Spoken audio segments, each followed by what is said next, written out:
But Susan Bro says that James Fields Jr. entering a guilty plea in federal court is a relief for victims and their families. Within the last 15 minutes, we have learned that 6 deputies and 3 nurses were taken to the hospital tonight from the Chesterfield County Jail. I want you to take a look at the active scene. The woman tells us that man held a kitchen knife to her throat. She showed us the cuts on her arm, even her face. But the windows of 2 school buses were shot out while those buses were parked here on Waterford Place. We're learning this happened weeks ago, but let's walk around here and I want to show you another view of this. You can see the tree on the front of the home. We start this afternoon with breaking news out of Richmond, where an investigation is underway after a female pit bull was found strangled to death in a den. I want to show you by my feet right now. You can see the debris here, and if you look up, it just appears that the roof of this building is completely gone. What are some of the greatest lessons that dance has taught you? I mean, there are life skills that I learned dancing that I didn't even realize were integrated into my training. Let's walk around so you can see the finish line here. Now, last year, the male winner came in at 2:21. The female winner came in at 2:39. I want to introduce you to Laura, who is here from England shopping with family on Black Friday. Laura, so I know you just walked into the store. What are you thinking so far about this?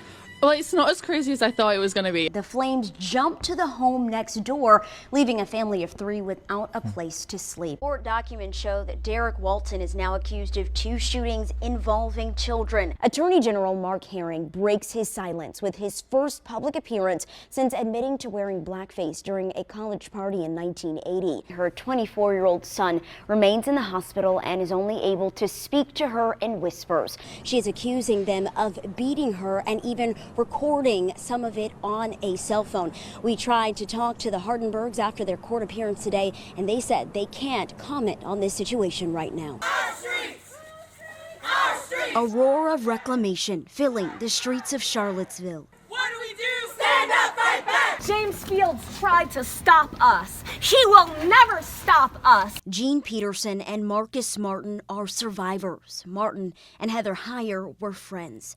This terrifying moment for Martin and so many others, nearly unforgettable. Whose streets? Our streets! Whose streets? Our streets! But as they keep moving forward, it's easier to see a new day. I feel a lot lighter.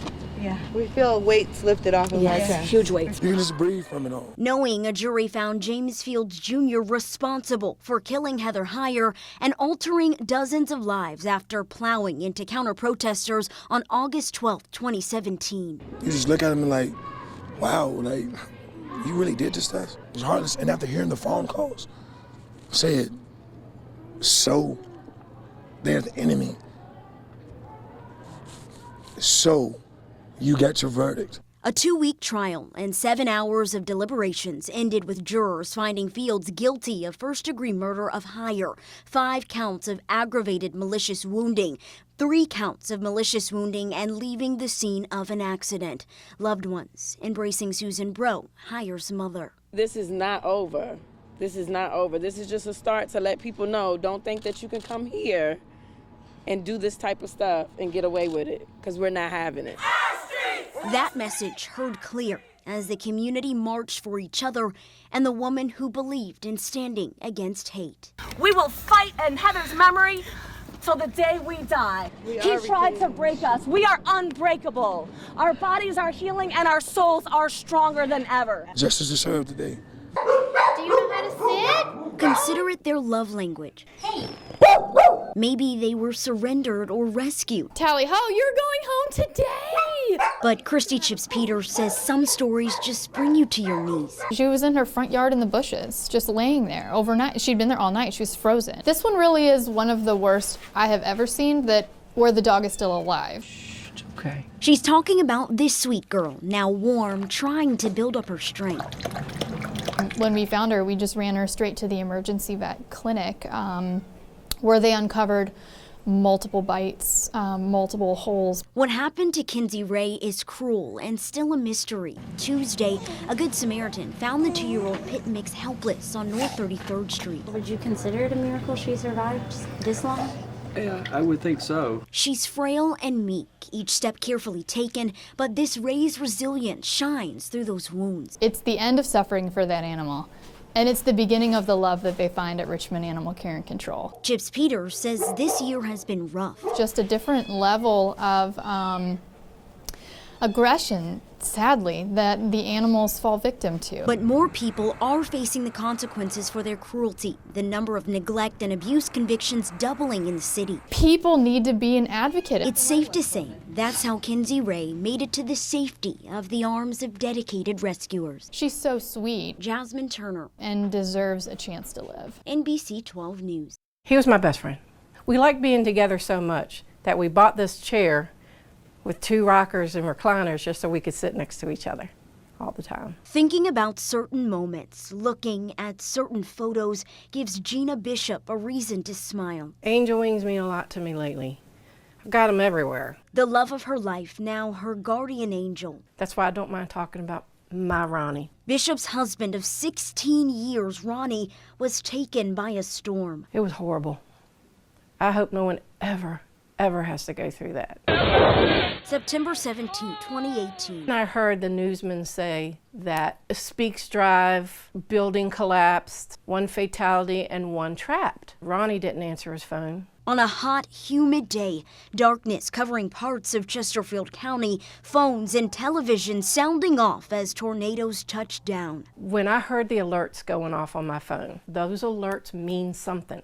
Pay attention. Bishop remembers the panic trying to get to Ronnie, who worked at the Old Dominion Flooring Company warehouse off Hull Street. I'm looking for Ronnie, just trying to find his face in all that crowd, and I couldn't find it. So I looked directly at the owner, and her face told me everything I needed to know.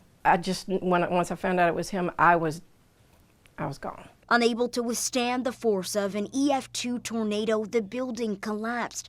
But in what might possibly have been his last earthly act, Ronnie put someone else before himself, a young man named Stephen. He said he pushed me towards the door. The people in the hallway, they grabbed him and brought him in, and then they asked for Ronnie, and he said Ronnie was right behind me. He was always there for people. That's the God's honest truth. It's been 6 months. A wall of reminders help Bishop take on each day as it comes, with Ronnie always on her mind. He was a hero, so I'm happy about that. On your side in Chesterfield. I don't want to forget him, so I'm not going to forget him. Jasmine Turner, NBC 12. Hey, lady, how you doing? It's a job done without any hesitation. I'll be working from like 9 to like 6 in the evening. You know, just constantly ringing the bell. Glenn Huggins' service to the community can be heard. It's an enjoyment. Thank you, little man. Appreciate it. Bless you. For 7 years, he has worked for the Salvation Army's Red Kettle campaign as they raise money to live out their mission, doing the most good. Each ring a reminder of what Huggins is paying forward. I was homeless about 10 years ago, and Salvation Army took me in for a couple of weeks. And after that, I started ringing the bells for him. He's standing in front of one of almost 90 locations that will roll out by Black Friday. But as each day gets closer, we need more volunteers. Right now, they don't have enough volunteers to man all of their red kettles, spreading cheer and continuing a 120-year-old tradition. Very easy. Just stand out here, smile, ring the bell. You enjoy it. Huggins says giving it a try will prove how easy and worthwhile the sacrifice of time really is. You got it? Give me a fist bump. A sacrifice that's helped him Want to ring the bell? fulfill a promise. They help me, I'm going to help them. See you later.